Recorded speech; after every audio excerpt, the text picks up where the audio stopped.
What kind of family skips your wedding for a Caribbean cruise, toasting with champagne while you cut your cake alone? My name is Emily, and I'm about to unravel a betrayal that cut deeper than I ever imagined. I'm 26, a small-town girl who spent years believing love meant swallowing disappointment with a smile. My fiancé, Jordan, showed me it didn't have to hurt, but my parents and sister Rachel, they built a life making me feel like an afterthought. As I planned our October wedding, I clung to hope they'd show up, despite a lifetime of missed milestones, graduations, promotions, birthdays, always with excuses favoring Rachel. Their absence at my wedding was the spark that lit the truth, exposing lies that had festered for years. I'm sitting here now in the quiet of our apartment, the glow of my laptop casting shadows as I type this, the weight of their betrayal still heavy in my chest. A week before the wedding, I was cross-legged on the living room floor, addressing thank you cards for early gifts, a wedding podcast chattering about floral disasters in the background. The apartment felt hollow without Jordan, off on his bachelor camping trip with his brothers, fishing rods in tow. My phone buzzed. Mom. Mom. I smiled, expecting her to confirm the itinerary I'd sent for the ceremony at 4 p.m., maybe even offer to join me early in the bridal suite. Her voice carried that familiar weight, the one that preceded letdowns, like when she missed my college graduation for Rachel's dance recital or my promotion dinner for Dad's bowling playoffs. Emily, we need to talk about Saturday, she said, her words slow, deliberate. I froze, pen hovering over a card. The podcast host laughed about a collapsing cake, but it sounded distant, irrelevant. What about Saturday? I asked, my stomach nodding. A pause, her breathing audible, like she was wiping down already spotless counters in her nervous way. We're not gonna make it, sweetheart. The words didn't register at first, floating like a puzzle piece I couldn't place. My wedding? It's just the money, she continued. The car needed tires, property taxes are due, gas prices are high for a 3-hour drive each way. It's not feasible. Feasible. Like my wedding was a budget line item. I offered gas money, mentioned Jordan's parents' extra hotel room, but she cut me off, sharper now. Your father's back would kill him in the car, and Rachel has a thing with her friends. A thing with her friends. My voice cracked. Mom, this is my wedding. Don't be dramatic, Emily. We'll celebrate later, maybe a nice dinner somewhere special. Somewhere special, like the Olive Garden after my high school graduation, where Rachel got dessert because she endured my ceremony. I asked for Dad. He was in the garage. Rachel? The stove timer's going off, Mom said, hanging up before I could argue. I stared at the half-written card, thank you for the beautiful serving dish, and felt the familiar sting of being dismissed. I called Dad's cell, voicemail. Texted Rachel. Mom says you can't make it to the wedding. Please tell me this isn't real. Hours later, her reply. Sorry, sis. Money's tight. Hope it's beautiful. 2 heart emojis. I sat in the bathtub that night, the water growing cold, replaying 6 months of cooling enthusiasm from Mom, from excitement over flowers to silence. Dad had promised a dance, then stopped mentioning the wedding. Jordan called from his campsite, his voice crackling. How's my almost wife? I couldn't lie, not after promising honesty years ago. They're not coming, I said. Silence stretched until I thought the call dropped. Your parents? Any of them? Mom, Dad, Rachel. They can't afford it. His voice softened. They drove to Vegas for Rachel's concert last month. I know. They bought that patio set. I know, baby. This isn't about money. I know that, too. We stayed on the phone until his battery died, him promising a perfect wedding, his family as mine now. I wrapped myself in our comforter, trying to imagine the aisle without their faces. The week blurred. Fittings, rehearsals, Jordan's family enveloping me with warmth. His mother taught me their wedding bread recipe. His sisters fussed over my veil. But every kindness highlighted their absence. The venue coordinator asked about saving seats for my parents. I caught Jordan's nod across the room. Yes, I said. 3 seats, front row, left side. Hope is a stubborn thing. The night before, I couldn't sleep, alone in our cavernous apartment. I scrolled old photos, Christmas in matching sweaters, Dad's arm around me at my college party, Rachel and me at the beach planning futures. We looked like a family. A video from Rachel's graduation showed Mom's pride, her camera shaking as she clapped. She'd driven 6 hours for that, but 3 for me was impossible. At midnight, I called Mom, desperate. Please, I begged. I'll pay for everything. Gas, hotel, food. Just be there. Silence, Dad snoring in the background, the tick of their grandfather clock. We can't, Emily, she said. Try to understand. I'm trying, I whispered. I've been trying my whole life. She hung up first. The morning of my wedding dawned bright and clear. One of those perfect October days where the air smelled like apple cider and fresh starts. The kind that made you believe in promises even when your heart was bruised. My maid of honor, Lily, arrived at 7 a.m. with coffee and bagels, followed by Jordan's sisters carrying champagne and orange juice, their laughter filling the bridal suite like a balm. Today's about joy, Lily said firmly, catching my eye in the mirror as she pinned curls into my updo, her touch gentle but insistent. Nothing else, just joy. I nodded, blinking back tears before they could streak my face. The makeup artist was due any minute. We toasted with mimosas, danced to upbeat playlists, and slipped into our dresses, the cream-colored clearance find hugging me like royalty despite its humble origins. Jordan's mother, Patricia, fastened my grandmother's pearls around my neck. The one heirloom passed directly to me, as if Grandma had foreseen I'd need something untouched by my family's favoritism. At 3:45 p.m., we lined up outside the chapel doors, the scent of fresh flowers mingling with the crisp autumn breeze. Jordan's Uncle Tom offered his arm, sturdy and kind, his laugh lines crinkling as he smiled down at me. "You're radiant," he said. "Jordan's a lucky man." But he wasn't my dad, and that truth ached like a phantom limb. The music swelled, the doors opened, and 200 faces turned toward me, their smiles warm but blurring as my eyes darted to the front left row. 3 empty chairs, ribbons tied neatly, place cards reading Mom, Dad, Rachel, like open wounds in the sea of celebration. I forced a breath, focusing on Jordan at the altar, his eyes already glistening, hand over his heart as if to steady it. His brother whispered something teasing, but Jordan never broke our gaze. Each step down the aisle was a deliberate choice, Uncle Tom squeezing my arm supportively, to move toward love instead of lingering on loss. He kissed my cheek before placing my hand in Jordan's. "You came," Jordan whispered, his voice thick with emotion. "Just for me. Where else would I be?" The ceremony unfolded like a dream we'd scripted, yet nothing like I'd pictured without my family's presence. Jordan's vows, heartfelt promises of building a life free from hurt, brought tears to the congregation. Mine, laced with humor about his fishing habits and unwavering support, drew laughs that turned to sniffles. When the officiant pronounced us husband and wife, Jordan dipped me in a dramatic kiss, the cheers echoing off the rafters, filling the space where my family's applause should have been. We were married. Despite the empty seats, despite the ache, we were married. The reception buzzed with toasts and dancing, Jordan's dad leading an Estonian folk dance that had everyone stumbling and giggling. But as we cut the cake, sticky frosting on our fingers, Lily pulled me aside, her face etched with concern. She said, her voice low and strange. "Don't look now, but..." She handed me Jordan's phone. "Your mom's been tagged in something. I thought you should see it before anyone else mentions it." My heart plummeted as I wiped my hands and swiped the screen. The photo, posted 2 hours ago, right as I'd said I do, showed them all. Mom, Dad, Rachel, aunts, uncles, cousins, on a cruise ship deck, tropical drinks raised, wearing matching Franklin Family Reunion 2024 t-shirts. Aunt Janet's caption, "Best family vacation ever, so blessed to have everyone together." Hashtags for ship, sun, water, waves. Everyone except me. The phone slipped. Lily caught it, her face paling. "Emily, I'm so sorry, I shouldn't have." "No," I said, detached, like watching someone else's nightmare. "I needed to see." Jordan appeared, flushed from dancing with his grandmother. "Hey, beautiful." "They're about to." He stopped, reading our expressions. Lily handed him the phone wordlessly. I watched joy drain from his face as he scrolled. "This one's from yesterday, at the port. Your dad's Hawaiian shirt still has the price tag."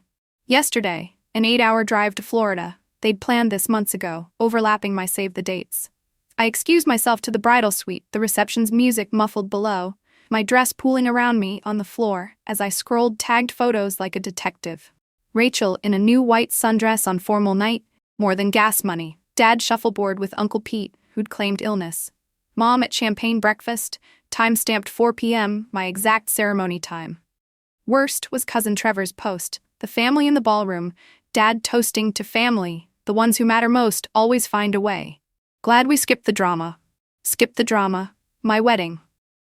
They laughed in the photo. No guilt, no regret. A knock, Jordan. He slipped in with water and cake. Thought you might need this. I couldn't eat. He sat beside me, pulling me close. I want to throw them overboard in international waters.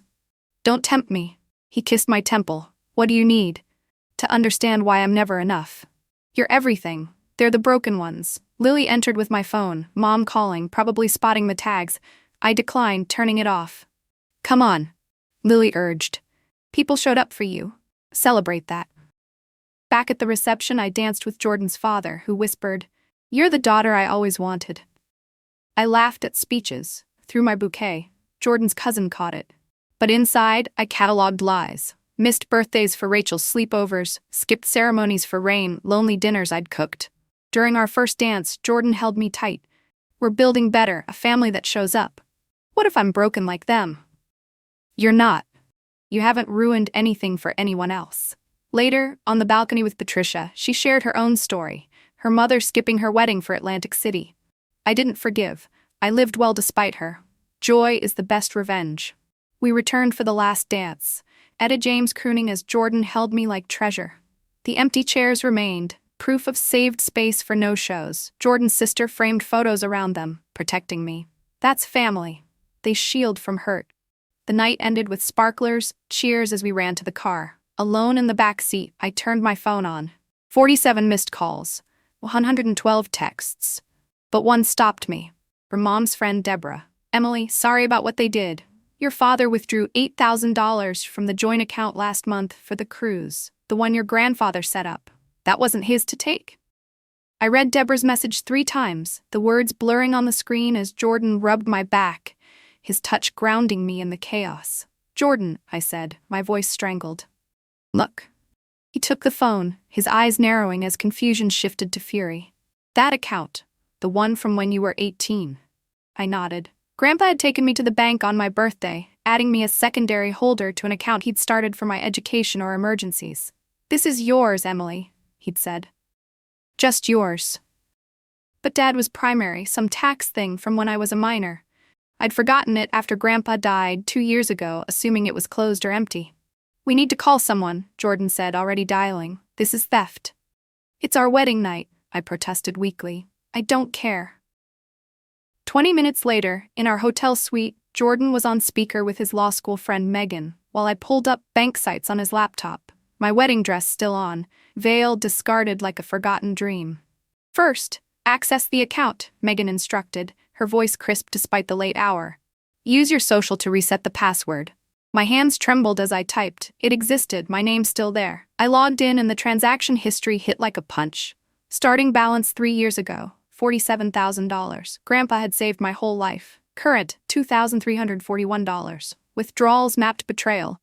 $8,000 last month for vacation expenses. $5,000 6 months back when Rachel got her car. $3,500 last year for Mom's living room redo. All authorized by Dad. "Oh my God," I breathed. Megan's voice cut through. "This is fraud. You never approved these." "Against my father?" "The relationship doesn't change the crime."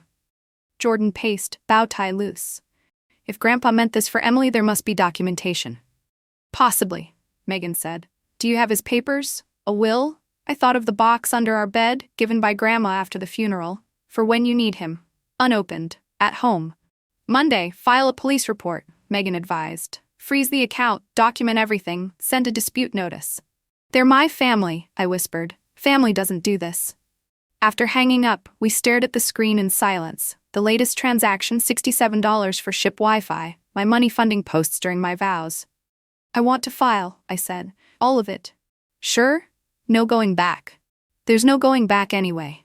My phone buzzed relentlessly. The photos had gone viral in our town.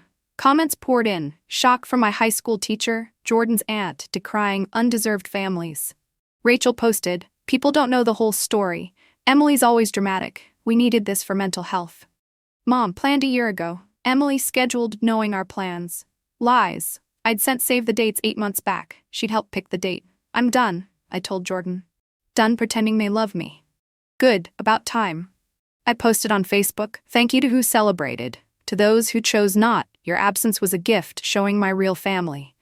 P.S. Empty chairs? Check cruise tags today. Believe people when they show you who they are." Jordan read it. "Sure." I hit post, then called Megan. "Send the notice first thing."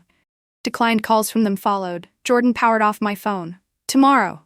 But at 3 a.m., hotel security knocked. An envelope from Dad. "Stop before you ruin everything. Money's complicated. Grandpa's estate is complicated. Pursue this, destroy his legacy. Talk in person, no lawyers." I laughed bitterly. Now he wants to talk. Jordan's jaw tightened. "He stole your legacy." I couldn't sleep thinking of Grandpa's deposits, birthday cash, Christmas gifts, his social security at the end, all for me, all gone. At 7 a.m. my phone exploded. 183 calls, 294 texts, 47 notifications. One stood out, from Robert Harrison, Grandpa's attorney, alerted to concerning estate activity. Call immediately. Things about your inheritance you need to know. Jordan urged. Call. Harrison answered sharp, like aged whiskey. Emily, thank God. Tried reaching you 2 years. Parents said I wasn't interested, too busy. Another lie. Meet tomorrow? Bring your husband. About the account Dad drained? That's the least. Grandpa left you everything, house, investments, properties. Parents living in your house, stealing 2 years. The phone slipped. Jordan caught it, arranged the meeting. I sat numb in my nightgown. My house, they knew. Every excuse, every no help, spending my money. A text from Rachel, "You're destroying us." I replied, no, done being destroyed. Blocked them all, parents, sister, Cruz aunts and uncles, laughing cousins. Now? Jordan asked. Home, get Grandpa's box, meet the lawyer, take back everything, not just money, my worth, my mattering. Free, finally, from earning unearnable love. Monday's crisp air felt like a fresh chapter as we entered Harrison's wood-paneled office, leather and books scenting the air. The box sat between us. Harrison, silver-haired in a 3-piece suit, softened, looking at me. Grandpa talked of you constantly, his pride. Why leave it stealable? He didn't. Ironclad trust. Documents spread, trust papers, statements, deeds. Everything to you at 25 or wedding. Dad, temporary executor. I'm 26, 8 months. He should have transferred February. Fraud. Multiple felonies. Harrison. Collecting $4,500 monthly rent from properties yours. Draining protected accounts. How much total? About $380,000 assets, $60,000 accounts. Room spun. Jordan steadied me. They said he left them everything, me savings bonds. Open the box. Letters in Grandpa's handwriting, dated post-diagnosis. Top 1. Dearest Emily, if reading this, I'm gone. Left you everything. You deserve it. Parents will lie. They've lied your life. Dad's weak. Mom worsens him. See you as Rachel's competition. Watch them dim your light 23 years. No more. Take yours. No guilt. Build your deserved life. Trust Robert. P.S. That soup at 7, tooth fairy money for ingredients. Knew you special. Started saving then. Sobbing. Tissues from Harrison. Grandma's separate $50,000 trust. Untouchable. Why wait to tell? Grandpa's promise till married or 25 for support. To Jordan he'd like you, protecting Emily. What now? Jordan asked. Injunction to freeze assets, criminal charges for fraud, theft, fiduciary breach, served in 48 hours. House, yours, eviction possible. I hesitated. Think on that. They'd renovated with my money, kitchen, pool, backyard mess for my reception, Rachel's basement rent-free. Another letter. Wedding day coming. I know, even unseen. Beautiful, loved, everything they said no. Don't invite undeservers. Family's choice, choose choosers. How'd he know? Harrison, Dad emailed, claims you're vindictive over missed wedding, revenge. Stole for Cruz during it, I'm vindictive. Also unstable, jealous of Rachel. Rachel's post, sister destroying family over money. Married, thinks too good, true colors. Comments savage, screenshots damning timestamps. Let them talk, Harrison said, admissible in court. We signed papers 2 hours, injunctions, complaints. Each signature cleaned, like pruning dead branches. Leaving, envelope. Grandpa's post-wedding instructions. I opened the envelope in the car. Jordan driving us home through the afternoon traffic. The sun filtering through the windows in golden slants that felt mocking after the office revelations. Grandpa's handwriting stared back, steady and familiar. Emily, by now you know the truth. What they took from you. But here's what they could never take. Your kindness, your strength, your ability to love despite being unloved. I'm leaving you more than money. Freedom. Freedom to never beg for scraps of affection. Freedom to build your own family. Freedom to be who you are. Your parents will say terrible things. Let them. Your truth is stronger than their lies. Be happy, my dear one. Be so happy it burns them. The words blurred through fresh tears, but this time they weren't just from pain. They carried a spark of validation, like Grandpa was reaching across time to hug me. Jordan glanced over, squeezing my knee. He knew you better than anyone. That evening, as we unpacked the box fully at home, more letters emerged. Each one a piece of him I'd missed since his passing. One dated a year before his death. Watched you at Thanksgiving last year, how you smiled through their slights, how you cleared plates while Rachel complained. You're stronger than they know. Use this strength when the time comes. How had he seen so clearly what I'd blinded myself to? The patterns of favoritism, the way Mom's praise flowed to Rachel like water, while mine was rationed like drought relief.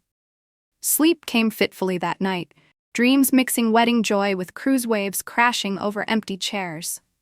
Tuesday morning, we returned to Harrison's office, the weight of the previous day's discoveries settling like a fog.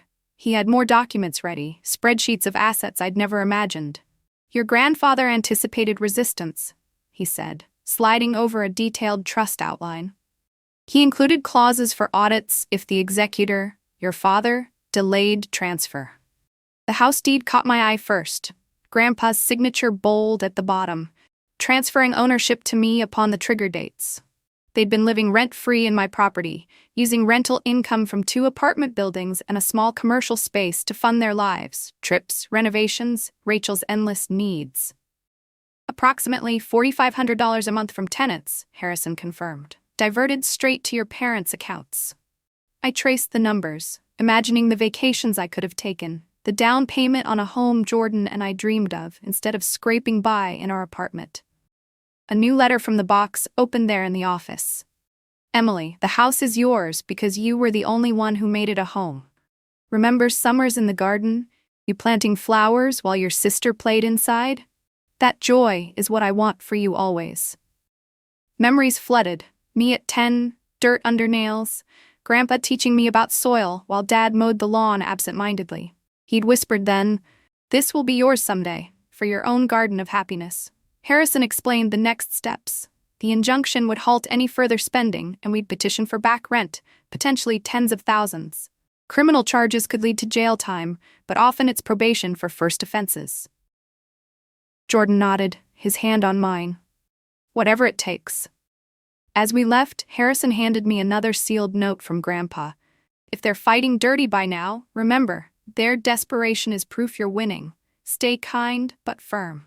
Prophetic as my phone vibrated with notifications, Mom had messaged Jordan's mother, begging her to talk sense into me. Patricia texted us, told her you're being reasonable, and hung up. By Wednesday, papers were served. I knew from the explosion of calls to Jordan, who screamed them. Dad's voicemail. This is madness, Emily. Family doesn't sue family. But we weren't family. Not in the way that mattered. Rachel's social media ramped up. A tearful story claiming I'd always been the jealous one, stealing her spotlight. Comments split but more sided with timestamps proving their cruise during my vows. A childhood friend messaged, "Saw the posts, had no idea they treated you like that. You deserve better." Thursday brought uglier turns. Uncle Pete emailed, offering to mediate if I dropped charges, hinting at family secrets that could embarrass me. I forwarded it to Megan, evidence of interference. Harrison called with updates. Banks had frozen the accounts, and an audit revealed more theft. $12,000 for Rachel's emergency last year, which turned out to be a shopping spree after a breakup. Your grandfather's investments have grown, he added. With appreciation, you're looking at closer to $450,000 total value now. The number stunned me. It wasn't just money, it was security, a future without scraping by. Jordan and I walked in the park that evening, leaves crunching underfoot, discussing what to do with the house. Sell it, he suggested. Start fresh. But first, I needed closure. Another letter. Don't hold on to the house if it holds pain. Let it go, like you'll let them go. Friday, Mia, Rachel's cousin, 17 and insightful, texted, "Aunt Emily, I see it now. The way they mock your recipes, claim them as theirs, the pageant money from your college fund, you're my hero." Her words warmed me. a crack of light in the darkness.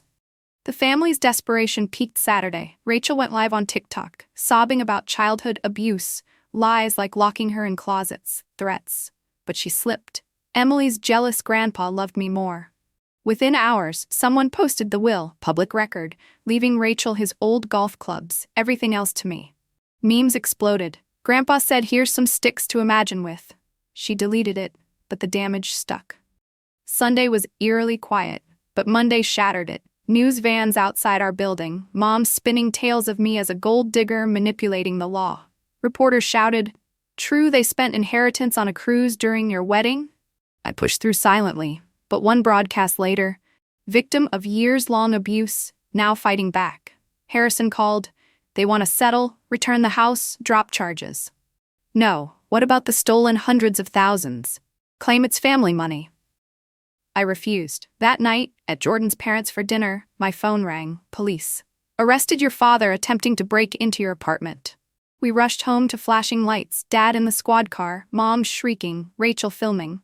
Doorbell footage showed him drunk, picking the lock, kicking the door, yelling about his property. Press charges? The officer asked. Looking at Dad, texting furiously, avoiding my eyes. Yes. Mom lunged. How could you? We raised you. You raised Rachel, tolerated me, stole from me. It silenced her. Rachel, ruined everything. My wedding next year? With your money.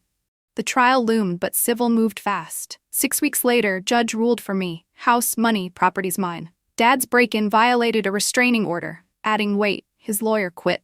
Mom tried faking cancer to Patricia, who called her bluff. Walking the house felt surreal. They'd fled, leaving little. My room unchanged since 18, forgotten. Rachel's renovated thrice. Basement boxes, my cutout photos erased from family shots. Sad, I said to Jordan. Effort to hate me.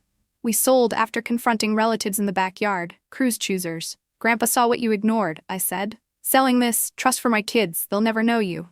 Cease and desists handed out. Mia stayed. Can I call it 18? Always. House sold quick, cash, to a happy family with kids and dog. Trial, Dad probation, restitution, Mom service, Rachel infamous deleted accounts, call center job. On our anniversary, Jordan surprised with vow renewal at courthouse. Just us. Marry you again, free you. Dinner with his family, my family. Patricia's cake, Dad's toast, to Emily's strength.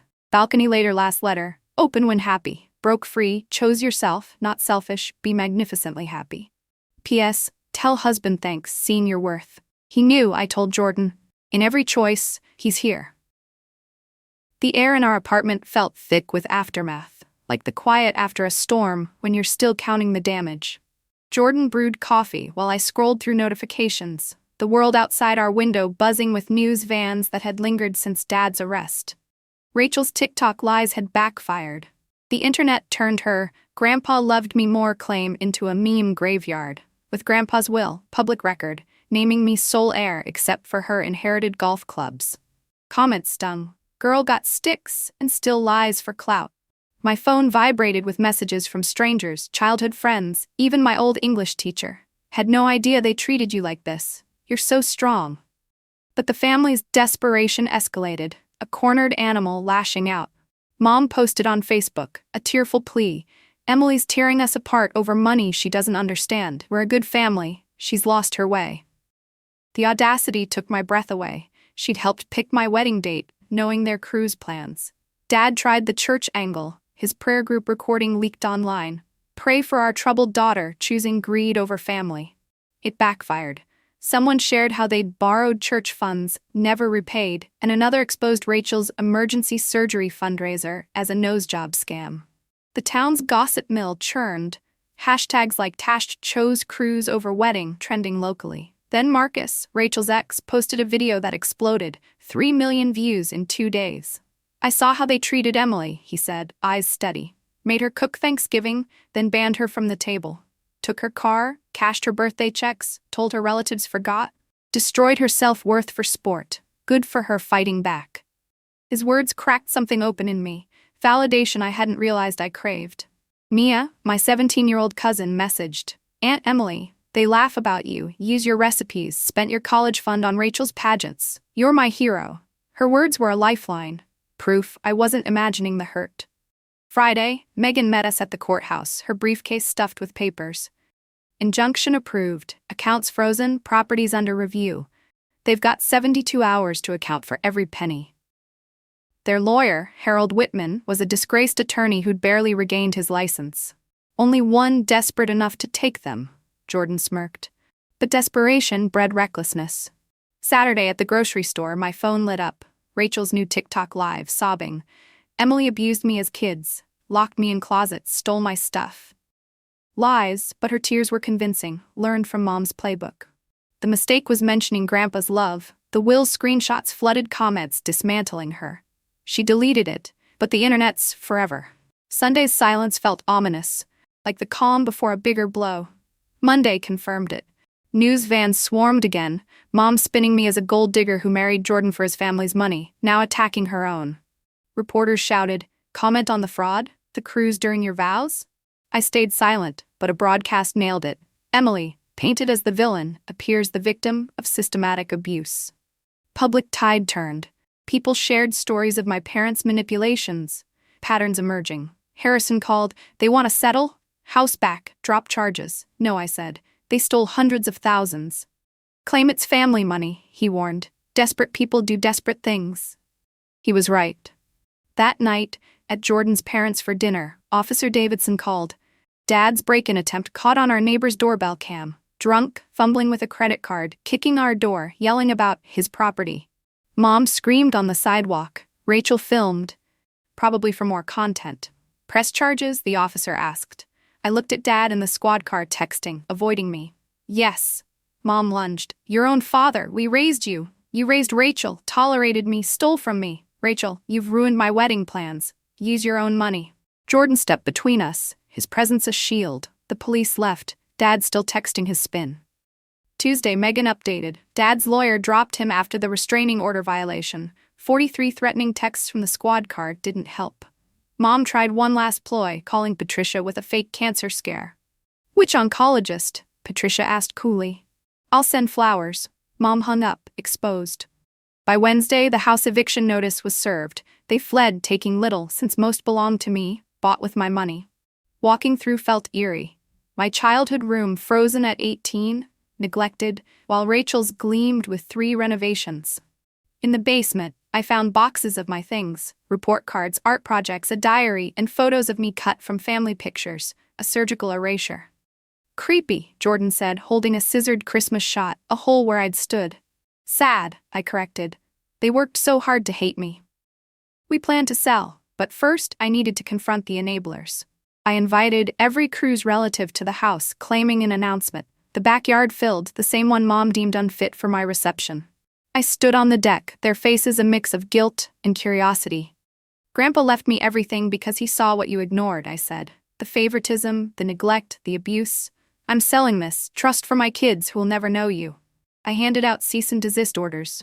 "Contact us," and it's harassment. Some cried, some yelled, some left. Mia stayed. "Can I call at 18?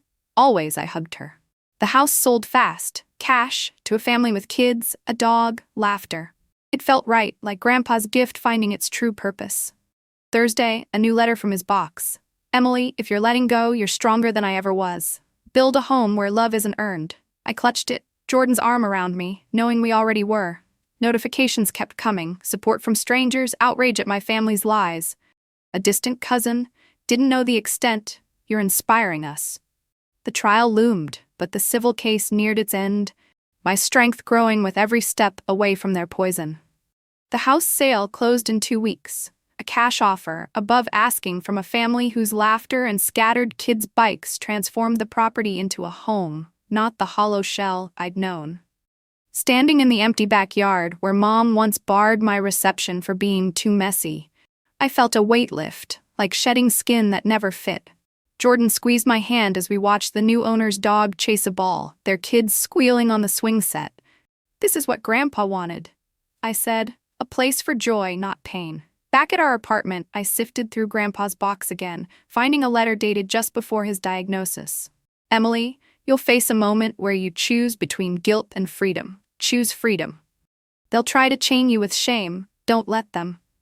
His words fueled me as we prepared for the civil case's final hearing, set for 6 weeks after the eviction. Megan had built an airtight case. Bank records, Grandpa's will, trust documents, even Dad's threatening texts from the squad car. The judge ruled swiftly. House, remaining accounts, rental properties, all mine. Dad got 18 months probation and ordered to pay restitution. Mom, community service for her role in hiding the theft. Rachel escaped charges but not infamy. Her TikTok lies had made her a pariah. Memes about golf club girl haunting her online. She deleted her accounts, last heard working a call center 2 towns over. The victory felt clean but not joyful. It was like disinfecting a wound. Necessary, not celebratory. After the ruling, we returned to the house one last time before the sale finalized. The sheriff had overseen my family's exit, leaving behind little but chaos. Drawers half emptied, Rachel's room littered with pageant sashes, my childhood room a time capsule of neglect. In the basement, among my cutout photos, I found a drawing I'd made at 8, a family portrait with me smiling big, Grandpa's arm around me. He saw me, I told Jordan, tucking it into my bag. We decided to confront the extended family before moving on. I invited every aunt, uncle, and cousin who'd chosen the cruise, claiming an announcement about the house. The backyard filled with their nervous chatter, faces I'd once loved, now tinged with complicity. Standing on the deck, I held Grandpa's letters like armor. Grandpa left me everything because he saw what you all ignored: favoritism, emotional abuse, theft. He gave me resources to escape. Aunt Janet interrupted. Emily, we didn't know. You posted cruise photos during my vows, I shot back. You knew. Silence fell. I'm selling this house. The money goes to a trust for my future kids. They'll never know you, never feel less than because of you. I handed out cease and desist orders, my voice steady. Contact us, and it's harassment. Some sobbed, others stormed off, but Mia lingered, eyes bright. Can I call it 18? Always, I said, hugging her tight.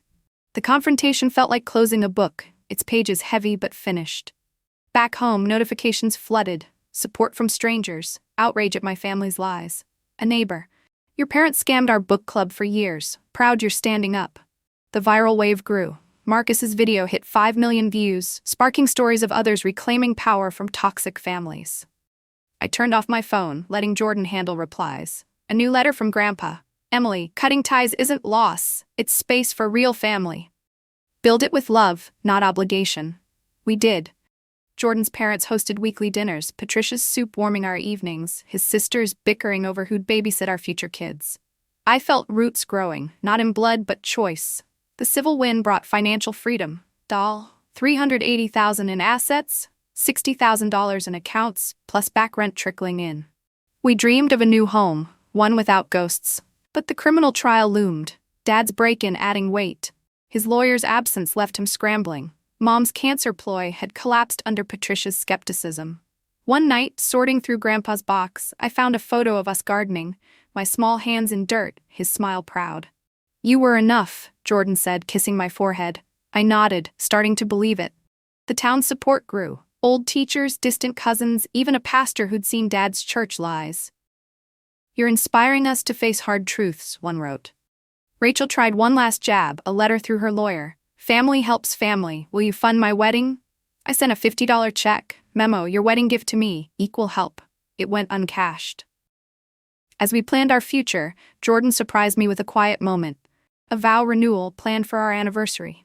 Not legal stuff, he grinned. Just us, saying it again, free. The thought warmed me. A promise of joy untainted. Grandpa's final letter in the pile. Emily, you're not just surviving. You're thriving. That's my legacy, not money or houses, but your light shining brighter than their darkness. I clutched it, tears falling, knowing I was ready to let go of their shadows and step fully into that light. The courthouse was quiet, just the hum of fluorescent lights and the soft shuffle of papers as Jordan and I stood before a judge for our vow renewal, exactly 1 year after our wedding. No crowd, no fanfare, just us, the judge, and his secretary as witness, her smile warm as she adjusted her glasses. Jordan's idea sprung on me that morning. I want to marry you again, now that you're free, now that you know who you are. I wore a simple white dress, not the clearance gown, but something new, chosen for this moment. My vows were softer this time, less about proving love could heal, and more about promising to build a life where joy was the default. Jordan's words were steady. You've always been enough, Emily. I'm here for every step of what's next. I cried through the 5-minute ceremony, his hand steadying mine, the weight of Grandpa's letters tucked in my purse like a silent blessing. Afterward, we drove to his parents' the house for dinner, the scent of Patricia's homemade soup, my favorite, thick with carrots and warmth, filling their cozy dining room. Jordan's sisters had decorated with fairy lights, arguing over who'd hung them crooked. His father raised a glass to Emily, who showed us what strength looks like. I blushed, unused to being celebrated, but their love wrapped around me like a quilt.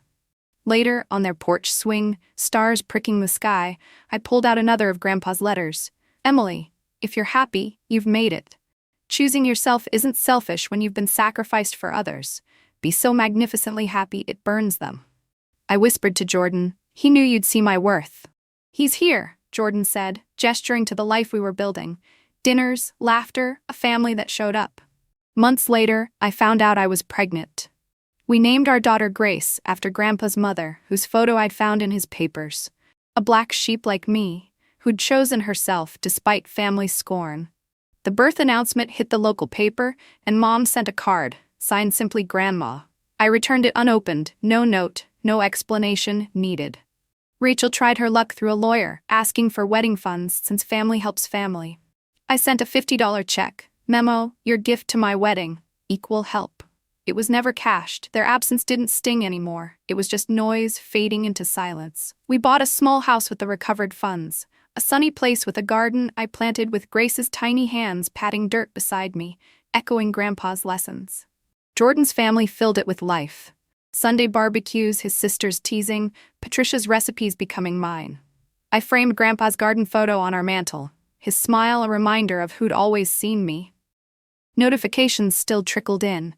Strangers inspired by my story, sharing their own escapes from toxic families. A distant relative. You gave me courage to set boundaries. Mia, now 18, called regularly, her voice bright with plans to visit when she left for college, free from our family's shadow. The criminal trial wrapped quietly, Dad's probation extended for violating terms, Mom's service hours doubled after she skipped sessions. Rachel, sidelined, moved farther away, her call center job a far cry from her pageant dreams. I didn't gloat, their consequences were their own making. Another letter from Grandpa, found while sorting baby clothes. Emily, your children will know love without strings. That's your victory. Grace's giggles as Jordan tickled her proved it. We hosted a small gathering for her first birthday, Jordan's family crowding our living room, cakes smeared on tiny fingers. I caught Patricia watching me, her eyes soft. You've built what you deserved, she said. I nodded, no longer doubting it. Driving past the old house one evening, now yellow, with a swing set and bikes strewn across the lawn, I felt no pull to reclaim it. It was theirs now, a home for love, not tolerance. My phone buzzed. Jordan, Mom's making your soup tonight, don't miss it. I smiled, texting back. Wouldn't dream of it. That's what family does. They show up, and now I did too. The freedom Grandpa gave wasn't just money or property, it was permission to stop begging for scraps, to choose people who chose me. I tucked Grace into bed that night, her tiny hand curling around my finger, and read Grandpa's words again. Be happy because you deserve it. I was, magnificently, unapologetically so. The pain of betrayal had carved space for this joy, and I guarded it fiercely. No longer the girl who sat in cold bathwater hoping for love that never came. I was the woman who built her own. 2 years blurred into a rhythm of firsts. Grace's steps, her words, our house filling with toys and laughter that echoed off walls painted in soft blues and yellows. I drove past the old house last week, its new yellow exterior glowing under the sun, a swing set creaking with kids' play, bikes abandoned on the lawn like joyful chaos. It looked alive. Loved. Not the place where I'd mowed grass while Rachel sunbathed or cooked meals only to eat alone. Grandpa's gift had found its way to a family who'd make it a home, free from the ghosts that haunted mine. Back at our place, I watched Grace toddle through the garden, her chubby fingers digging soil, as Jordan chased her with exaggerated monster growls. She's got your green thumb, he said, scooping her up. I smiled, remembering Grandpa's lessons, how he'd knelt beside me, teaching patience with seeds. His box was empty now, every letter read and cherished, their wisdom woven into my days. Mia visited that weekend, 19 and full of college stories, her hugs fierce. "You saved me from becoming like them," she whispered. We baked his wedding bread recipe, flour dusting the counters, laughter mending old cracks. The extended family faded, cease and desists held, their silence a gift. Rumors trickled. Dad's probation ended quietly. Mom volunteered at a shelter, perhaps seeking redemption she'd never offer me. Rachel married modestly, no pageant flair, her call center life a quiet grind. I felt no triumph, just pity for lives shrunk by choices. My story lingered online, a beacon for others. Messages from strangers. "Your courage helped me leave my toxic home." I replied when I could, sharing Grandpa's mantra, "Choose people who choose you." Our second anniversary brought another surprise. Jordan's family trip to a cabin, where we renewed vows again, this time with Grace babbling along. Patricia held her during the simple words, her eyes misty. "You've given us so much," she said. I knew it was mutual.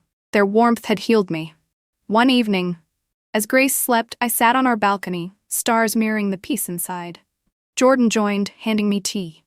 "Happy?" he asked. "Magnificently," I echoed Grandpa. His last letter rested in my lap. "Emily, live so your light outshines their darkness." I had, through boundaries, chosen family, a daughter who'd never doubt her worth. The betrayal's scar remained, but it was faint, a reminder of strength forged in fire. I no longer wondered why I wasn't enough. I knew I always had been. Family wasn't blood. It was the ones who showed up, like Jordan's text buzzing, "Mom's soup tonight. Grace can't wait." I wouldn't miss it, because that's what we did now. Show up, love fully, without strings. As the years softened the edges of those old wounds, I found myself lingering more in the gentle rhythms of our life, where mornings unfolded with Grace's sleepy smiles and Jordan's quiet coffee rituals.